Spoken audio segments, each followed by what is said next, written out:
हमारा युवा होता है कि आज हम और अपने देश के युवाओं से मैं कहना चाहता हूं, क्योंकि परीक्षा में धांधली, पेपर लीक ये किसी आतंकवाद और माओवाद से कम खतरनाक नहीं है, क्योंकि इसका सबसे पहला शिकार हमारा युवा होता है। और अपने देश के युवाओं से मैं कहना चाहता हूं, इस पेपर लीक की बीमारी का इलाज भी हम करेंगे, मुकम्मल करेंगे, क्योंकि हर मर्ज की दवा हमें मोदी सरकार में ही मिली है और इसमें भी हम इसका निवारण करने जा रहे हैं, इलाज करने जा रहे हैं। आप देखिए, इस देश में आतंकवाद और नक्सलवाद ने दशकों तक हमें बहुत जुल्म दिए, बहुत जख्म दिए, और इन गहरे जख्मों से निजात दिलाने का काम भी मोदी सरकार ने किया। आतंकवाद और नक्सलवाद को जड़ से हमने ही खत्म किया है और पेपर लीक्स की समस्या को भी जड़ से खत्म करने का काम करेंगे। और इसीलिए आज जब हम सब इकट्ठे हुए हैं तो देश के युवाओं को मैं कहना चाहता हूं, ये देश के युवाओं के भविष्य की बात है। हमारी सरकार युवाओं के साथ है और युवा और मोदी सरकार ने मिलकर तय किया है, एक प्लेटफॉर्म पर खड़े होकर तय किया है कि एक ऐसा कानून लाएंगे जो आतंकवाद के खिलाफ बने कानून से भी ज्यादा सख्त होगा और दोषियों को कड़ी कार्रवाई करने पे भी काम आएगा। और आज का ये कानून आप देखिए, जो 2024 में हम लाए थे उसमें संशोधन करने के लिए लाए। अभी वेणुगोपाल जी कह रहे थे, पहले प्रियंका जी ने कहा कि कानून में बदलाव क्यों करने वाले हो। हम सिस्टम को और फूल प्रूफ करना चाहते हैं, हमारे युवाओं के भविष्य के साथ ना कोई खेले, उसके लिए सिस्टम बनाना चाहते हैं।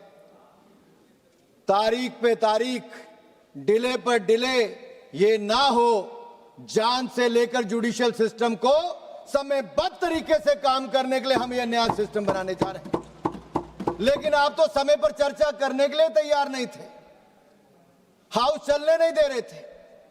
राहुल गांधी जी को लगा देश के युवाओं ने उनको पूछा नहीं, ना अखिलेश जी को पूछा, ना किसी पॉलिटिकल पार्टी को पूछा, तो अब करें क्या। तो उन्होंने वो किया जो किसी नेता प्रतिपक्ष को नहीं करना चाहिए, वो प्रधानमंत्री निवास के बाहर जाकर लेट गए। अरे राहुल जी, आपकी तड़प जलन मैं समझ सकता हूं, प्रधानमंत्री निवास के अंदर आपको जाने का मौका नहीं मिल पा रहा लेकिन बाहर ही लेटने का मौका ले लिया आपने। आपको कभी मौका अंदर जाने का नहीं मिलने वाला है।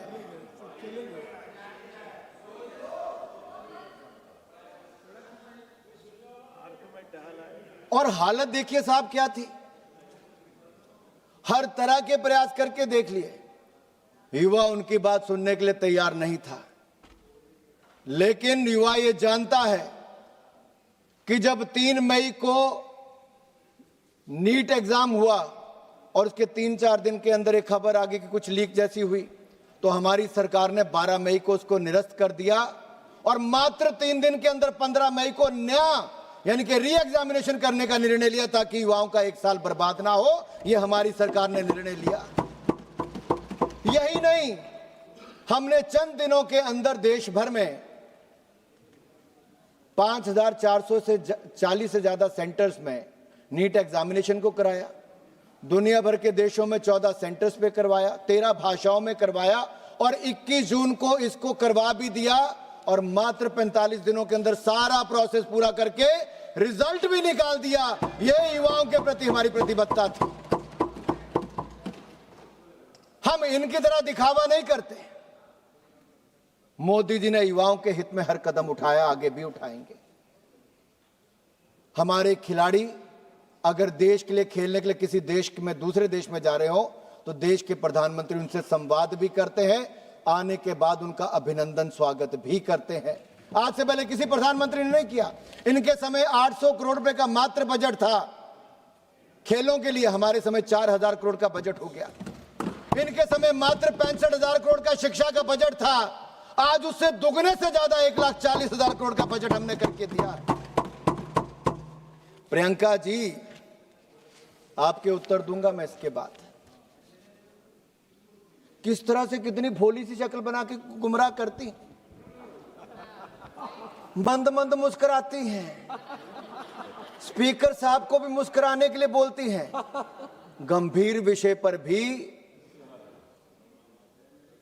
अपने पुराने जो इनकी सरकार के कुकर्म थे, जो खराब काम थे, उनको ऐसा पर्दा डालने का प्रयास करते हैं। लेकिन सर मुझे दुख इस बात का है क्योंकि देश के एक बहुत बड़े वैज्ञानिक, एक बहुत बड़े प्रोफेसर आईआईटी मद्रास के प्रोफेसर वी कामाकोटी जी के बारे में उन्होंने जो टिप्पणी की, कौन है प्रोफेसर वी कामाकोटी जी? हमारे फॉर्मर चेयरमैन है आर्टिफिशियल इंटेलिजेंस टास्क फोर्स के। आरएसएस से होने का कोई गुनाह नहीं, अगर होंगे भी तो उनको गर्व होना चाहिए इस बात का कि आरएसएस के हैं। आप भी ज्वाइन कर लीजिए, आप भी ज्वाइन कर लीजिए, थोड़े संस्कार आ जाएंगे, थोड़े संस्कार आ जाएंगे, देश के बारे में सोचना शुरू कर देंगे अगर आप आरएसएस का हो जाएंगे तो। आईआईटी मद्रास की फैकल्टी थे 2001 से 2022 तक, पीएचडी डिग्री उनकी कंप्यूटर साइंस और इंजीनियरिंग में है। आपका पूरे परिवार की डिग्रियां भी जोड़ लें तो इनके बराबर नहीं हो पाएंगी। और मैं एक बात और कह दूं, मुझे तो लगता था प्रियंका गांधी जी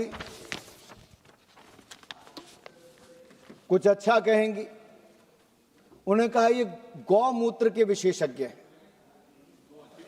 तो गांधी परिवार की सबसे बड़ी समस्या ये है कि वो भारत की परंपराओं को ना तो समझते हैं और ना ही समझने का प्रयास करते हैं, बल्कि उनका उपहास उड़ाते हैं। जिन पर दुनिया शोध कर रही है, कांग्रेस उन पर तंज कस रही है। देश के प्रतिष्ठित प्रेस्टिजियस जो साइंटिस्ट जो भारतीय ज्ञान परंपरा का अध्ययन करना चाह रहे हैं, कांग्रेस उनका मजाक उड़ाती है। ये हमारी संस्कृति, हमारे समाज और हमारे साइंटिस्ट के साथ सदा कांग्रेस यही करती रही। लेकिन वैज्ञानिक होने का मतलब यह नहीं कि आप अपनी सभ्यता और समाज से कट जाएं, आप अपनी परंपराओं को ना जाने। डॉक्टर कामकोटी जी आधुनिक विज्ञान के शिखर पर हैं। एक तरफ आर्टिफिशियल इंटेलिजेंस के एक्सपर्ट हो सकते हैं तो दूसरी ओर गौमूत्र पर भी अध्ययन कर सकते हैं, इस पर रोक नहीं है। अपनी जड़ों से जुड़ने पर कांग्रेस को परेशानी है। मुझे तो लगता था प्रियंका गांधी जी राहुल गांधी जी से थोड़ी बेहतर होंगी, बहन भाई से थोड़ी बेहतर लगती थी, कम से कम हंस तो लेती थी। लेकिन आज जो आईआईटी मद्रास के डायरेक्टर के ऊपर तंज कसा, मैं ये कहूंगा भाई बहन एक जैसे लगते हैं, एक ही वनस्पति पर हैं। जिसके इस्तेमाल के साथ दिमाग कई बार सही तरह से फंक्शन नहीं करता है और हो सकता है गौमूत्र इसको क्योर करे। डॉक्टर साहब हो सकता है एक ही गौमूत्र उनको क्योर करे। इसलिए मैं फिर एक बार कहता हूं, अभी तो उस इलाज पे भी आते, लेकिन पहले पेपर लीक का इलाज कर लें। आनंद जी, आनंद आएगा सुनने में। भदौरिया जी,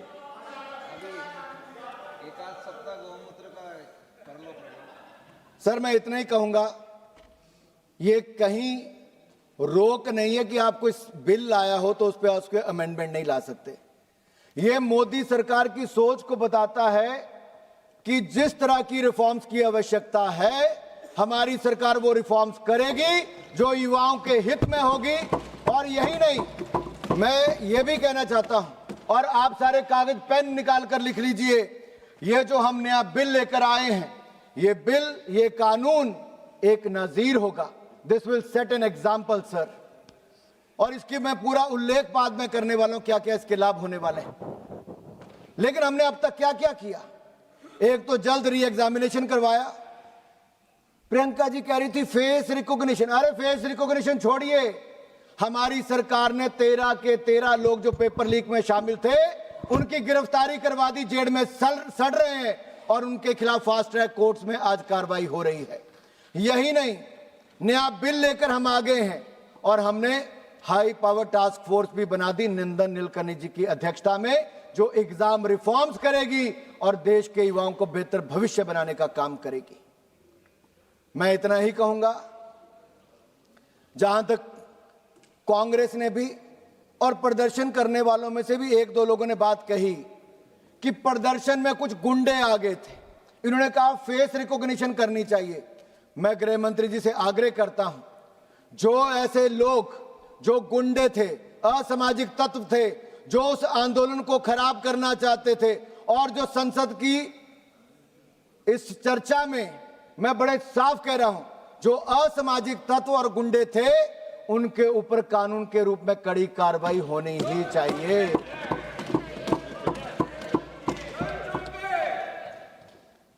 देश का युवा पेपर लीक की बात करने आया था, बेहतर सिस्टम की मांग करने आया था। वो पुलिस की गाड़ियां जलाने, पुलिस को पीटने नहीं आया था। देश का युवा नहीं कर सकता। ये मुझे ही समाजवादी पार्टी के कुछ सांसद कह रहे थे, हम गए तो हमें भी उन्होंने भगा दिया कि आप क्यों आए हो। मैंने कहा भाई आपका ट्रैक रिकॉर्ड ही ऐसा था, आपको वहां कौन लेता है? अरे आपके नेता आपके नेता अखिलेश यादव जी पे आऊंगा मैं, ठहरो जरा, बताता हूं क्या बोलते थे वो। उन युवाओं ने भी इनका मजाक उड़ाया। राहुल जी तो हिम्मत ही नहीं कर पाए उस आंदोलन में जाने की, वो बाहर जाके प्रधानमंत्री निवास के बाहर बैठ गए। लेकिन सबसे बड़ी समस्या अध्यक्ष ये हुई, खुद चले गए, समाजवादी पार्टी वालों को और बाकी इंडिया गठबंधन वालों को बुलाया ही नहीं कि महफिल अकेले लूटना चाहते थे। ये ट्रस्ट की कमी आपके गठबंधन में है, ना नेता है ना नीति, और नीयत में तो खोट पहले दिन से नजर आता है।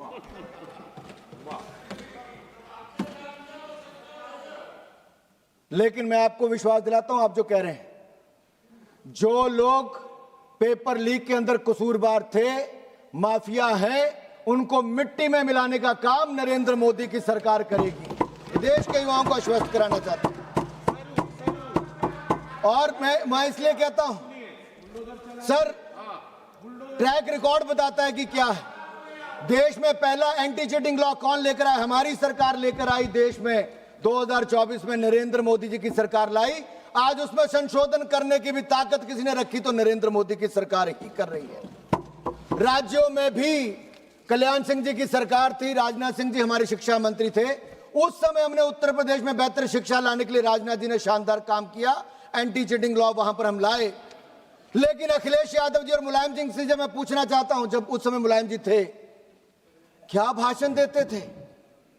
अरे भाषण सुनिए अखिलेश यादव जी का, कहते नकल तो हम सब ने की होगी, थोड़ी थोड़ी नकल तो चलती है, थोड़ी थोड़ी सब कर लेंगे तो क्या हो जाएगा, हम सत्ता में आएंगे। अखिलेश जी ने कहा तो सब चीटिंग करने वालों को छोड़ देंगे, वोट डालो सपा को।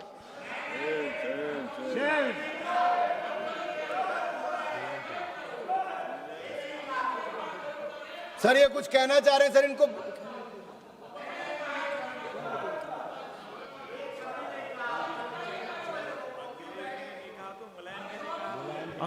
अनुराग ठाकुर जी, अनुराग ठाकुर जी, सर ये बता दे अखिलेश जी ने कहा कि मुलायम जी ने कहा, सर ये बता दे अखिलेश जी ने कहा कि मुलायम जी ने कहा, ईमानदार युवाओं के साथ ये कहते हैं कि बेईमानों को आगे आने दो, चीटिंग करने वालों को आगे आने दो।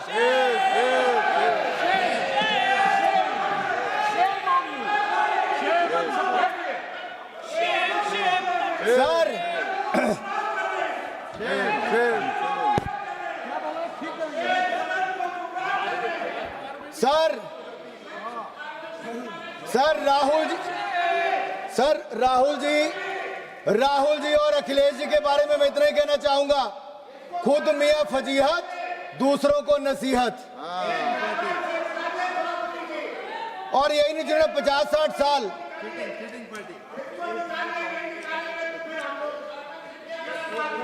सर ये बता सकते हैं कि अखिलेश जी ने कहा, मुलायम जी ने कहा, सपा के किस नेता ने कहा?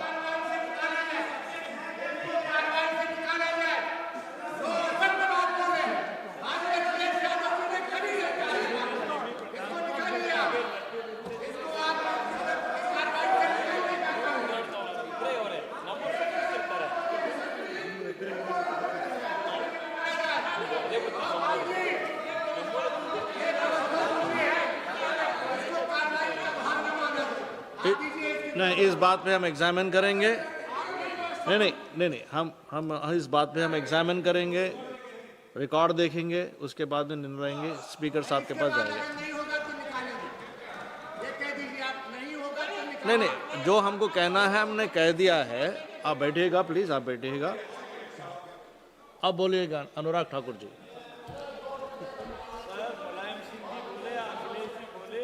अनुराग ठाकुर जी कंटिन्यू प्लीज। सर, कभी मैं श्रीमान राहुल गांधी जी, कभी अखिलेश जी को देखता हूं और मुझे एक मुहावरा याद आता है, संगत में गुण आवत है, संगत में गुण जात। अब कौन किसको क्या गुण दे रहा है, क्या ले रहा है, गुण है नहीं है, अब गुण है ये तो मैं जानता नहीं, लेकिन रिकॉर्ड जरूर बताऊंगा कि इनके समय कितने कितने लीकेज हुई और क्या क्या हुआ। एंटी कॉपिंग एक्ट को क्या समाजवादी पार्टी ने खत्म किया था कि नहीं किया था? आनंद भदौरिया जी, किया था नहीं किया था? किया था कि नहीं किया था? किया था। हाँ, आप बोले किया था, आप बोले किया था। एक मिनट, आप बोले सर किया था, आप बोले। एक मिनट। नहीं, आनंद भदौरिया जी, एक सेकंड। अनुराग ठाकुर जी, अनुराग ठाकुर जी, माननीय अनुराग ठाकुर जी, नहीं, माननीय अनुराग ठाकुर जी, आप काइंडली एड्रेस द चेयर जी, काइंडली एड्रेस द चेयर। जी सर। नहीं, आप बैठिएगा। Honourable chairman sir, honourable chairman sir,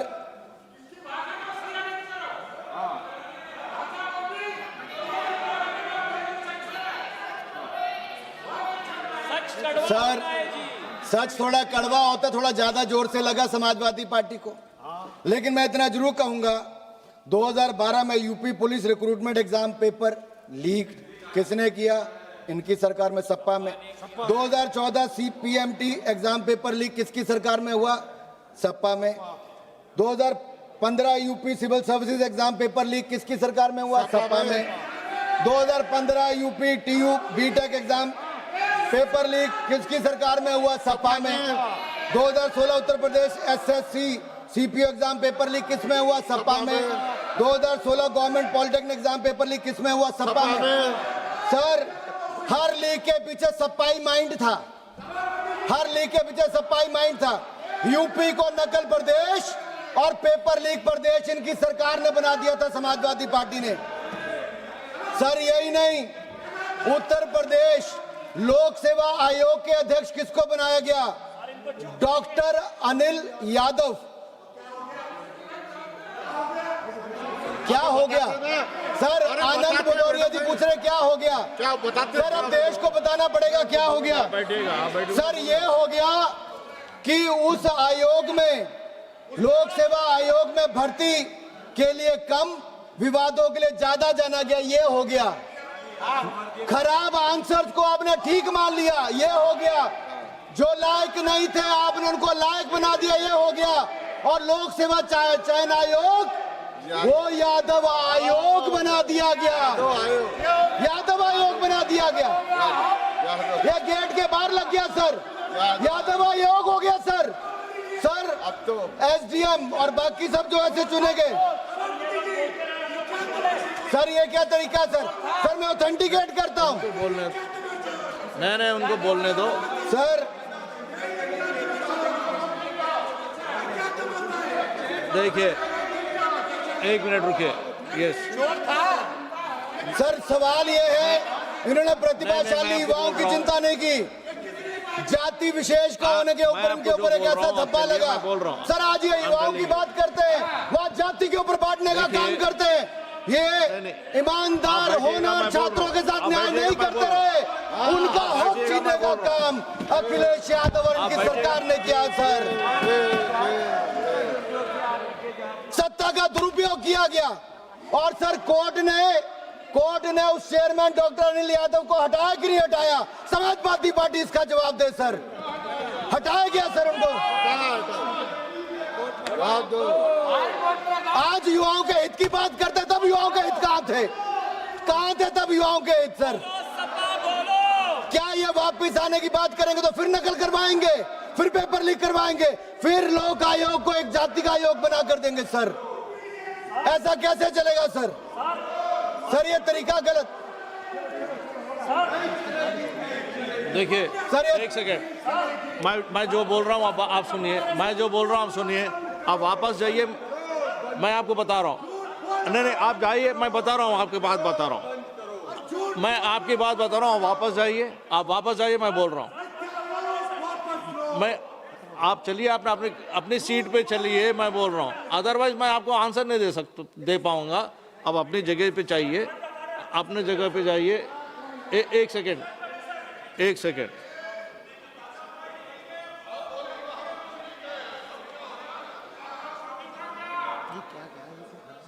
देखिए एक सेकेंड निखिलेश जी।